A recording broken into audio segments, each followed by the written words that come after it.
सत्संग होता क्या है? सत्संग हम बात कर रहे हैं। सत्संग क्या एक माइक लगा के एक आदमी बोले 50, 100, 1000 लाखों सुने, क्या ये सत्संग होता? बोले नहीं। सत्संग 3 तरह का होता है।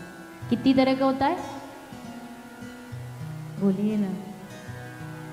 हाँ, बीच बीच में ना बोलते रहना, मुझे पता लगे सो नहीं रहे, सुन रहे।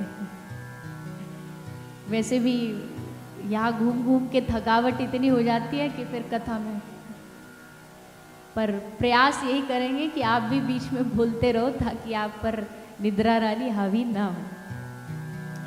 तो कितने तरह का सत्संग है? 3 तरह का। पहला है दर्शन का सत्संग। सुन करके नहीं, देख करके सत्संग होता है। कई संत ऐसे होते हैं जिनका बस आप दर्शन कर लो, देख लो, देख के ही आपको लगेगा आपने कितना कुछ पा लिया, कितना कुछ प्राप्त कर लिया। दर्शन से ही सत्संग का फल, और ये जो सच्चा संत होगा उसके साथ यही होता है। दूसरा है स्पर्श का सत्संग।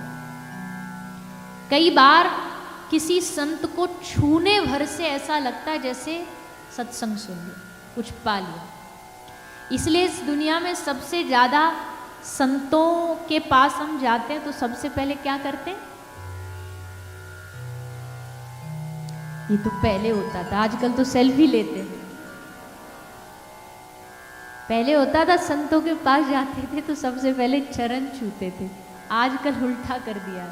हम तो कोई संत भी नहीं है, कथा प्रवक्ता है, पर हमारे पास भी लोग कोई ढेर मिलने आते हैं तो आते ही ना उनको राधे राधे बोलना है, ना उनको ये पूछना है कि आप ठीक हो, कहाँ हो, कैसे हो। एक सेल्फी ले लें, एक फ़ोटो ले लें, और बस सेल्फी मिलते ही बस फिर तो महाराज पूरा सोशल मीडिया भर डालेंगे कि आज हम फलाने उनसे मिले। दिखावे का है कि भाई दिखाना ज़रूरी है। तो कई बार कहती हूँ, वो नेताजी की भीड़ में एक गलती से धक्का मुक्की में फोटो आ गई ना, गलती से नेताजी रुक भी नहीं रहे थे, जबरदस्ती उनको पकड़ के एक फोटो ले ली थी। फिर उसको सोशल मीडिया पे क्या डालेंगे? हेडलाइन लिख के, कैप्शन लिख के, नेताजी के साथ बिताए गए कुछ हसीन पल। अब उसकी बैक ऑफ द स्टोरी नहीं पता कि हसीन पल नहीं, उसके गार्ड पकड़ पकड़ फेंक रहे थे वहां से, या हट यहाँ से धक्का दे दे करके। पर दुनिया को दिखाना कि देखो हमने कितना अच्छा उनके साथ समय बिताया।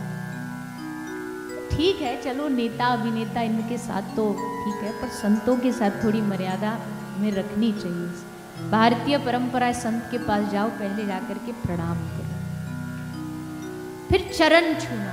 इसमें भी 2 भाव है कि पहले तो संत की अनुमति होनी चाहिए, परमिशन होनी चाहिए, तब चरण छूने चाहिए। जिन संत की परमिशन है उनके चरण छुओ, फिर जो उनका स्पर्श मिलेगा, छूने से ही सत्संग का फल प्राप्त हो जाए। इसको कहते हैं दर्शन का सत्संग। तो स्पर्श का सत्संग, दर्शन का सत्संग, और तीसरा है समागम का सत्संग, जो हम कर रहे हैं कि कुछ लोग इकट्ठा हो जाते हैं और वहाँ बैठ करके एक दूसरे के प्रति भगवान की चर्चा की जाती है। ये तीसरा। ये तीनों जब भी जहाँ भी मिल जाए तो समझना कि भगवान की हम पर बड़ी कृपा है।